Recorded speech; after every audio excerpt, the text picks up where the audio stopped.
It's time for a planner chat. Today I'm going to be talking about my 2026 planner lineup and checking in to see how well they worked during the first quarter.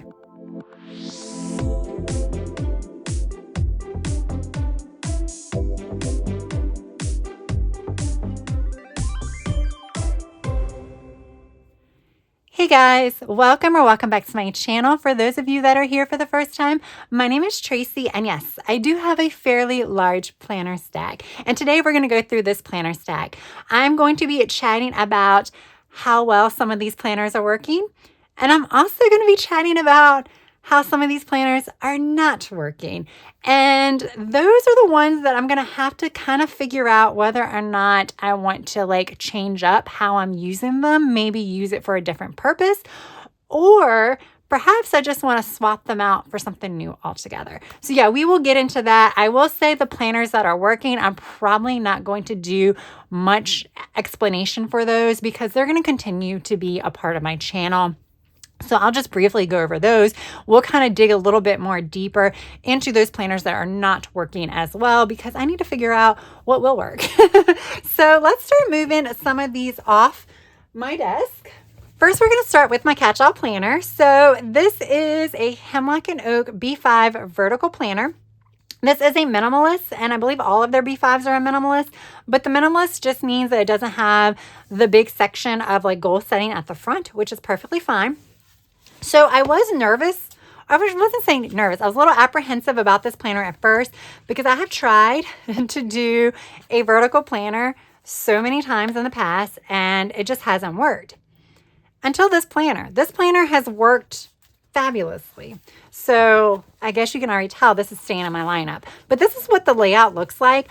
It is very wide open. It is open to any kind of templates. If you want to set a template up, if you want a time block, it works for that. It's just great. I think my struggle with vertical layouts previously was because of the division when they cut things into rows. I just don't like that setup for me because they were all equal size boxes. I don't know. For some reason, that just stressed me out. And I'm like, oh, I can't even fill up the box. I don't like this. But this has worked great. So that was one kind of surprise. And the way I've been using it is kind of setting up my own little boxes. So what I've done is just dedicated a little area to the top. It's gotten littler and littler for what I need to do in the morning. Obviously, these days I didn't have anything to do, so I just did my AM routine. But eventually I do want to get into doing morning walks and things like that. So things like that will go in there. And then I have a section for my work. And this is where I just list all of the things I want to get done that day for work. This might be the one area I would time block in if I needed to for certain projects or things of that nature. And then after work, I have a separate section for just evening to-dos, things I need to get done after work. Definitely don't need to time block those because I kind of just squeeze them in whenever I feel like it. So this is kind of where I am now, as I've done the 3 sections. Now, some weeks, take you to a blank one. Some weeks I'll continue the columns all the way down and then do to-dos for each day here. But on this week, I didn't really need to. So I just did a section right here and I wrote the videos I needed to film. So that is how I've been using it. There are videos up on the channel with me setting this planner up on a monthly basis, on a weekly basis, and all of that. So if you're more curious about how I use it, check out some of those videos, and my setups will continue. So I will have more videos in the future. But this is definitely staying in my lineup. I love it. It is easy. It is easy to set up. It's easy for me to go to quickly and find what I need. And it's a lot of fun. It's a lot of fun to be in. It's a lot of fun to decorate, and it's a lot of fun to be in. And I think when that is the case, you just got to keep going, right? So another planner that works really, really well for me is my fitness and wellness planner. So this is a Passion Planner Daily. I did use this last year. I used it for the second half of the year last year. And that's when I fell in love with it. I love the size. I think it has a lot to do with the size of it. It is an A5, But because you get a 2-page daily, you don't lose any space. It has plenty of space for me to track everything that I track with health and wellness and fitness, because I track everything. I will not go into all of that now. I also do setup videos for this particular journal. I even did one in January where it was kind of like a plan as I go type thing, so you could see how I filled this in. So definitely check it out if you're curious about how I actually utilize it.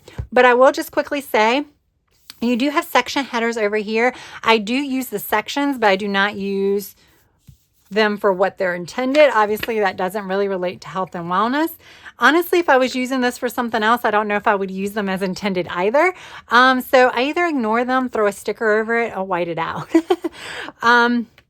So yeah, I use this whole area. I use this to map things out that I want to know what time certain things are. So my energy levels at certain times, when I eat, things of that nature. So I use this as well. And then this is kind of like my workout area. This is where I write all the workout stats and plus any extra things I need to include. I'm really excited for the second quarter in this particular one. So I have to start a new planner because these are only quarterly planners. But I'm really excited because I have an idea about how to customize it to make it work even better for me, because this does not have any weekly pages. And in the second quarter, I have enough vacations coming around where I have enough daily pages that I won't be using, because I'm not using those on vacation, that I think I'm going to turn them into weeklies. So definitely be on the lookout for that video, because I definitely want to film that setup because I'm super excited about it. So yeah, this is definitely continuing. And I do want to say I have a companion notebook that I use with this as well that helps me see things on a monthly basis. So basically I transfer some of the stats from this into a setup where I have like a monthly view so I can kind of see trends and comparisons. I have done setups of that as well, and I will continue to do setups in the future. So definitely be on the lookout for those. All right, let's talk about this guy. So this is my Hemlock and Oak Daily Planner. I want and have wanted to use this to capture what I have done. So my catch-all planner catches what I want to do. I want this to capture what I've done, which means, or what I've done, which means like today it's Tuesday night. I would come in Wednesday morning and write everything that I did Tuesday, just because realistically, this is not something that I want to be in multiple times throughout the day. So I just said the morning I would come in and fill it in for the previous day. Now the layout is very simplistic. Again, Hemlock and Oak. Love Hemlock and Oak. I'm not sure if I mentioned this was Hemlock and Oak. This was Passion Planner. I'm really bad about saying all of the things sometimes. But this is a Hemlock and Oak Daily. Again, another clean layout. You can customize this as much as you want. These are 120 GSM pages. So it also takes stamps and inks and stuff really, really well. And again, you have your hours. So I was like, this is perfect for capturing what I did during the day. The reason why I want that is, one, I think it's a good method for journaling. Two, I really wanted to get into memory keeping this year, and I have memory kept. I guess I should rephrase that. Memory keeping is a priority for this year, and this will help with that, because I don't want to memory keep the big things, because I usually capture that in some way, shape, or form in an actual journal. But I want to memory keep about the small things, the little things that happen throughout the week, the things that I tend to sometimes like forget about. I want to highlight some of those in my memory keeper. So that is where this helps me, or should help me, because I haven't actually been successful with this. I don't know why. Actually, check it. I think I figured out why. I tried to figure it out in February, and there was one spread I think I can show you guys because I haven't filled anything in. And I was trying to like, maybe I can come up with a template to make it less intimidating. I can add a prompt or two to like, help me get in that writing kind of mindset. Yeah, I did do the prompts for the week that I set that up, and I did try to journal, and it worked. It just felt like work though. So it worked, but it felt like work. So the week after, I didn't do anything. However, the one change I made after that did work is I just put this on my work desk. So I do telework most of the week. So if this is on my work desk, I go into this in the morning because this stays on my work desk. So then I can just go into this in the morning as well. The thing is, I have just been using this as pretty much a supplement to this. I have been breaking down my to-dos, writing more to-dos, and just basically brain dumping the day here. So I haven't been journaling or making notes about the previous day. I've been just writing all the stuff I want to get done that day. Because I don't have as much room in my catch-all for all of that stuff. So I've just been kind of elaborating on a lot of my to-dos here. So I've been using it, just not for how I want to use it. So I'm just trying to figure out, like, what do I do? Do I just keep using it how I've been using it because using it is better than not? Or do I really strive to pivot and make this, as intended? And the reason why I say I'm struggling with that is because I have some other planners that I'm struggling with, and maybe I can swap some things around. So this is the MakseLife Goal Setting Planner, but it's a planner, so there's also planner pages in here. I'll show you some blank ones so you can kind of see what's going on. So you have your monthly, you have your weekly actions in between each week, and you have a horizontal layout.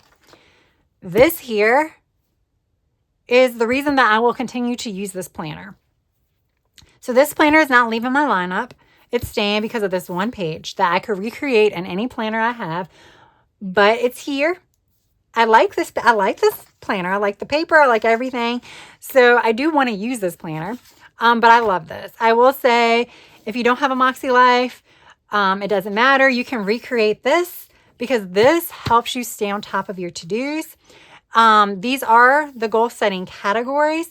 So yes, it does kind of guide you to kind of use what was on your monthly goals and break them down into weekly actions. I don't really do that. However, I found that I do incorporate a lot of goals even without trying to do that, because what I do is, like, Saturday night, Sunday morning, I'll open this up first before I even get into my catch-all, and I'll just sit down and write down what I want or need to get done for the following week in each of these categories. And by doing it in each of these categories, I'm hitting a lot of my goals anyway, because some of these categories really, I wouldn't have to-dos if I didn't have goals. But some of these kind of go beyond my goals. And I don't know that I would have remembered that I needed to do certain things if I didn't go this route. Do you get what I'm saying? So like home and financial, because I'm sitting down, I'm trying to think of what I want to get done that week. And I'm saying, okay, what do I want to get done, in regards to my house? What do I want to get done in regards to, like, savings and bills and things like that? Okay, what do I want to get done as far as work and social media? What about a social? Things like that. It just kind of gets me thinking about things that I would otherwise probably miss when I'm just trying to, like, hurry up and throw together my week to-dos. So that really helps with that. I don't do the reflections or anything like that. This is where the problem starts. So I was trying to figure out a reason for this planner when I first got it, because I knew I was going to struggle to find a reason for this. And then I came up with this great idea, and it is going to be something that I'm going to have to figure out where to put this, because it is a great idea. It's just not working in this layout. So what I decided to start the year off with is using this as my creative projects planner, or my project planner. So this is where I know for the upcoming week, I need to work on my memory keeper. I need to work on my reading journal. I need to work on my April monthly setups. I will write those down and then write down what I need to get done to have those prepped and ready to go. Like what photos I need to print out, what maybe printable stickers I need to print out, and things of that nature. And it's been awesome, right? The problem is the layout just really doesn't work for that, for two reasons. One, I don't really have a lot of room because of the horizontal boxes.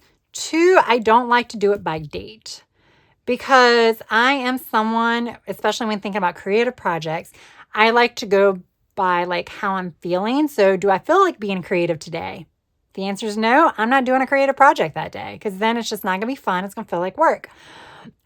So I would rather just list the projects out And then when I feel like being creative, I'll just look and say, okay, this is the one I'm going to do today. So I came up with a solution for that by hiding the dates and then just doing my journals here, my planners here. I do need a weekly calendar of some sort just to kind of put social media stuff. And then I just kind of do miscellaneous over here. The problem is it's really hard to come back in here and like then you have to search for what you want. It's just hard to organize. 2, I decorate my planners, yes, to make them look pretty, but also as a creative outlet. It is a form of like creative expression for me. I enjoy doing it. However, when I have to put a sticker here, here, here to like hide the dates, it becomes a little less fun. So I don't know. It just puts me in a box that I don't want to be in as far as decorating this. So yes, that is an issue as well. The functionality of it is a bigger issue, but that is also something I want to keep in mind. In addition to that, now that I'm using this primarily for creative projects, this is my bullet journal that I use also for social media. This is what I use to kind of brain dump and start brainstorming for the upcoming month. What types of videos I want to film, what types of projects I want to do, and things of that nature. And this is where I start mapping out like video dates and things like that. This has always got arrows and scratches and all that stuff. The problem is I need something like this. I definitely need this. But having it separate from this, I never pull this out when I'm filling this in. So I'm not referring to this at all. I'm just coming in and just brain dumping stuff, and then I'm shutting the book. I'm doing that probably on one day, maybe over the course of a weekend. I shut the book, put it on my shelf, and don't grab it until the next time I need to set it up. So it's just not really being as useful as it could be. So what I really need is to have them together. Now, one solution would be to just make this into a full-on bullet journal. So do the monthly brain dump and then follow it with weekly pages that I can just do however I want to do. I can even have a 4-page weekly, so I can have enough room.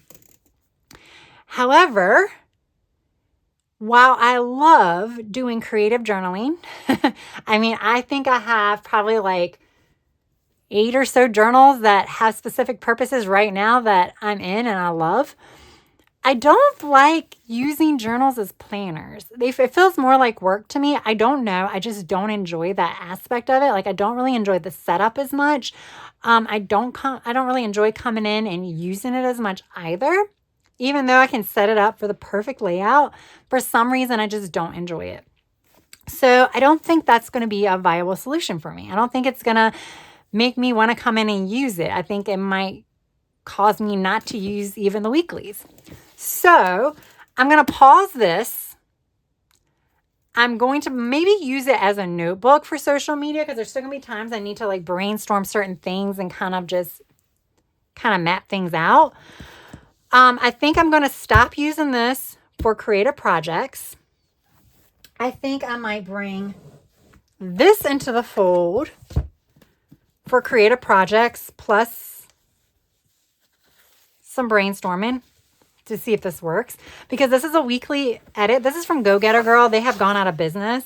I stocked up when this was on like clearance. It's a 6-month planner, but the problem is it only has weeklies. But look at this layout, guys. Look at this layout. Does this not scream project planner? It just screams project planner to me. I don't love the shared weekend box. I would have to kind of maybe borrow this quote box here, like make this Saturday and this Sunday. But I would have my weeklies. I have space for to-dos. And then these boxes can be where I map out the projects I want to get done that week. I don't want to do more than 6 projects. Because like when I'm talking about projects, I mean more of your detailed projects, the ones where I have to put a lot of like prep work into it. Some of the smaller ones, I could just use some of this space or even some of this space for that. Like if I'm just setting up a planner page, I can write down what sticker book I want to use or whatever, in some of this space. But this is where I can map out like my memory keeping project. I can map out what photos I need to print. Maybe if I have like accrued some junk for that week, I do want to note that because I will forget, trust me. So that's why I think this will work. The only issue is there are not monthly pages. However, because I'm starting this in the second quarter, I could modify by adding a monthly calendar to one of the weekly pages. I think I would just want to hide some of this. So I was thinking about putting it here, just like that. So now I have my weekly calendar to kind of just start brain dumping when I would want videos, what videos I would want. Then I would have all of this to brain dump for the month. It wouldn't be like Monday, Tuesday, Wednesday. It would just be brain dump space. Yes, I have more space than my bullet journal, but I don't know that I need all that space. I haven't needed it yet. So I can try this out. And then I have all this space for the weeklies, and then I would just do this again for the month of May. So I think that's what I want to do. That's how I want to kind of try out social media, creative project planning, because now they are kind of, to me, they're very similar. So like I said, they're coexisting anyway. So we'll put that in this planner. It is a very large planner, so I do hesitate with that. But I usually do my social media planner here at my desk because I need to look at like what's around me, like look at my like ephemera and stickers and stuff like that to kind of come up with a game plan. So yeah, this is going to now be added to my lineup. And like I said, this is going to be taken out. So with that said, where does that leave these two guys that are kind of in limbo? So I do think I'm going to use the monthly for my finalized social media calendar. So like I'll pre-plan in that one, kind of try to map things out. And then once things get set, they'll go in here because I really wouldn't have a purpose for this calendar. So that's what I think I'm going to do with that. Now, that leaves me two things that I want to use planners for. One, I still want to do memory keeping. Again, just memory keeping on a notes basis, kind of like a snapshot of that day. And I'm realizing that I do need a place to brain dump. What I think would work the best is if I brain dumped in here. It's not a lot of space, but I think it could still work. And I think because I'm coming in here and I'm writing my weekly to-dos anyway, it's not going to be a big deal to come in here when I start my day. I kind of brain dump what to do each day. I think it could work. I probably wouldn't decorate it or anything like that. I think I want to try that. And then that would also get me to continuously come into this planner, which is something I want to do anyway because I don't want to neglect the goals. And then I'll try my hardest to continue on with recording my day's actions in here. If for some reason I still want to brain dump in here, maybe I'll try to record my day's actions in here. It just wouldn't be the hourly. It would just be notes. So we'll figure it out. I might have to swap their purposes, but generally one of these is going to be for brain dumping, my to-dos and my daily plans. And then the other one is going to be for taking notes about the day's activities / memory keeping to kind of assist with my memory keeping projects. So that's those two. And now we have my creative projects and social media combined into one. So brainstorming and planning things out. My catch-alls remaining unchanged. And my health and wellness is remaining unchanged. So we are pivoting a little bit. Not much, but we are doing some changes. I do think the addition of this and removing the bullet journal will free up some of my time. It's a little less of a commitment. So a time commitment as far as like setting up and things like that. So that is nice. But I just gotta make sure these two stay consistent because I don't want to fall off. I mean, I don't even know if you can say falling off here because I haven't really dove deep into it yet, but yeah, we'll see. All right, guys, these are chatty videos. I hope you were able to like hang through it and stick with it. Maybe it, helps you kind of realize some things, whether or not you're using the same planners as me or whether or not you're using planners for similar purposes. Maybe it sparked some ideas and things of that nature. Let me know how your first quarter went and if you're making changes for the second quarter. I guess we'll do another check-in at the end of this quarter for like a mid-year check-in, right? With that said, thank you so much for tuning in, guys. I really do appreciate it. If you enjoyed this, press that like button. If you have yet to subscribe, I hope you would also consider subscribing. That is all I have for now. I hope you have a good rest of your day, evening, or night. Until next time, bye.